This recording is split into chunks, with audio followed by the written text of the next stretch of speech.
Just grateful and thankful for the team I have.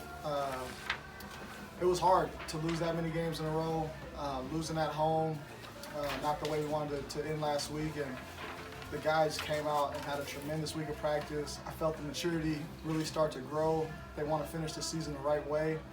And I mean, it's on them. They had a players-only meeting, and I thought it was probably the most productive one we've ever had. And I'm really grateful to have these young men and these coaches behind us, because it was a great team victory. Offense, defense came through, made a field goal early in the game to keep that three-point distance. And so I just really appreciate everybody and appreciate the crowd that came out. We've had a tough year, and we had a lot of guys out there, a lot of people out there supporting us. So thank you, Cedar City. Thank you to the Thunder crew, and we're ready to keep rolling. We got 3 more games, and we're excited to be able to go on the road against Montana State next week. They had the 2 field goals, and then you got one back when Manny hit that one. I know kicking has been a fun adventure all year, but how important was that to restore the 11-point lead in the break? It was huge. We talked about it with 11 minutes left. We were up 11, and we said, hey, let's just win the half. We get the ball the third quarter, right. And so talked to the O, talked to the D, just say, hey, let's win the quarter. We didn't win it, but we ended up tying it because of that field goal, and they ended up missing the field goal right before the half, and so we tied it, got the ball back, went back and forth for a while, and then we finally punched one in. How important was your rushing game today? 268 yards on the ground. It was Thomas Duckett was a monster out there. He ran his butt off. We had Karis Davis. They all kind of came through and stepped up. So both those guys had a great game rushing the ball. This guy keeps running the ball well. So we had a lot of guys step up in the run game, and that's we had 2 offensive linemen out, and so the offensive line did a tremendous job. Coach Fernandez and those guys up front, the tight ends blocked well.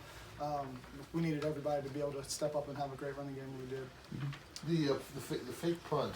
I'm guessing I didn't think it was a fake punt, but I could be completely wrong. When Shanks got the ball, the snap wasn't the best. Was that did that force him to take off, or was that design still? Yeah, it was a fake punt. Wasn't the best design, obviously, because he had to cut back, but we had enough numbers there, so we were able to get the first down, and thankfully we did. We had an adventure late in the game. We snapped it way too early. Yeah, we got to work on some stuff. All these guys are young, and count the blessings. The play worked. Bottom line. Was that an option play where he could throw and/or run? No, I don't know who he was faking it to. That was just. I think he got somebody to freeze, and that's what it was. Yeah, it was a strict run out. Yeah, there's nobody on the route. No. Carlos, being a receiver out there, I know you made that really acrobatic catch. How did you adjust to get that ball? So when he threw it up, the first one, it was with the sun. Yeah. I saw it with the sun. I looked up, and then we practiced all week with the sun. And I looked, and I was gonna pat and go it like we usually do. And then I looked, and I was like, oh no, I can't do this, because I had one in spring ball where Chris threw it to me, and I was wide open downfield, and I dropped it. So I couldn't make that mistake, so I focused on it and just caught it. Make sure I tucked it in. And then the second one, you're on your knees after you fell down. Yeah, so the second one, I threw him by because we had on our scouting report that we're bigger. Our receivers are just physically bigger than most corners in the Big Sky. Sure. We had the biggest receiving core. And so that was on our receiving core list.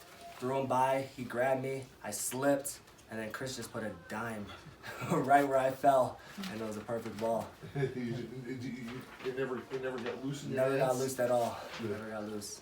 So, tell me about the throw. Did you plan to have him fall down? I threw it before he fell, but I just saw where the ball was going. I was like, oh, he can get it. So he made a sweet catch. It went from, oh no, to, I thought it was going to be a touchdown at first because, like he said, the corner fell. So I just tried to give him something easy to catch. And then he slipped when the ball was in the air, too, or got pulled down. So then it was just pray that he somehow, some way, hangs on to it. Little things like this have to make a big difference for your confidence. The little breaks that came to life and plays that were made. Now, does this propel you forward for the final 3 weeks? How does it do it?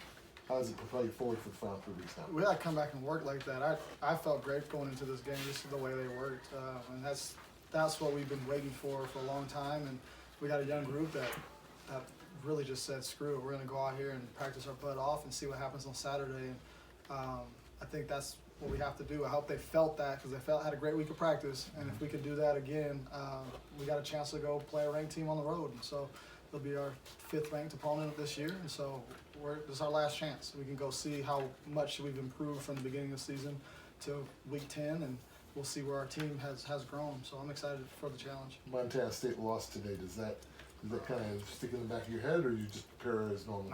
I mean, that doesn't matter.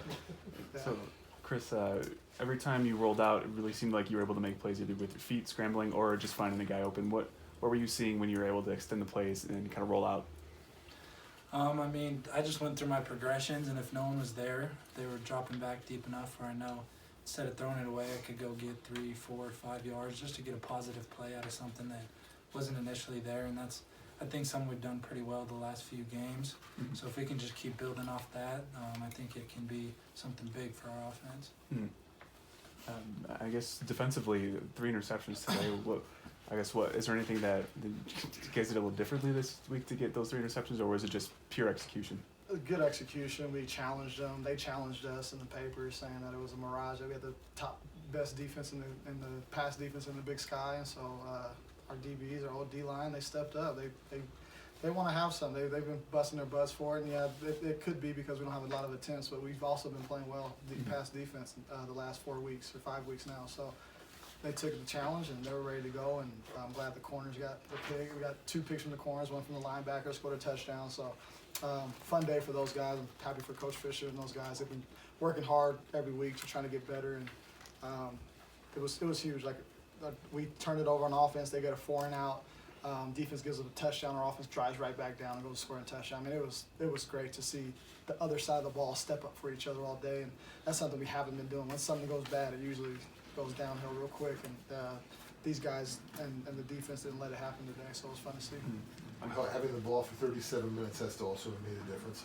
Yeah, we talked about it all week, controlling the ball. They can't score without the ball in their hands, and we had 18 in the first half when they got the ball first, which was amazing, and then we were able to increase that lead in the second half. So awesome job by the offense, keeping control of the ball, and the defense getting out on some 3-and-outs.